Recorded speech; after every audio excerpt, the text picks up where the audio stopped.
দোকানদার ভাই, বড় দিয়ে একটা 7 আপের বোতল দেন। দিতেছি ভাই। এই নেন ভাই। আর ভাই আপনি তো চিনলাম না, এই এলাকায় নতুন নাকি? কি কন ভাই, আপনাদের এলাকায় বিয়ে হইলাম, তাও আমাকে চিনতেছেন না? কার মেয়ে বিয়েছেন ভাই?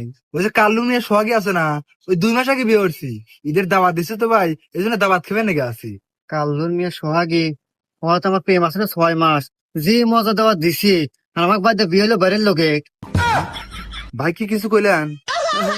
হ্যাঁ হ্যাঁ হ্যাঁ ভাই। ও ভাই ওই বললাম যে সোহাগের মেয়েটা খুব ভালো মিয়া ভাই। হ্যাঁ, আর ভাই খালি 7 আপ নিলে হবো না। হ্যাঁ, অনেকে এমবি নিয়ে যায়েন, কারণ ও আমার দোকান থেকে প্রতিদিন রেগুলার এমবি নেয়। তাই নাকি ভাই? তাহলে কিছু এমবি দেন। ভাই আমাকে এমবি আর মিনিট দেন তো। দিতেছি ভাই। ভাই আপনি একটু ওয়েট করেন, আগে রেগুলার কাস্টমার বিদায় করি। ভাই কয় দিবে, কয় মিনিট দেবো কোন? ঈদের দিন তো ভাই বরাবর লাগবে, বরাবর দেন। ওদের 50 থেকে 15 মিনিট। আচ্ছা ভাই দিতেছি। 50 জি 15 মিনিট ভাই।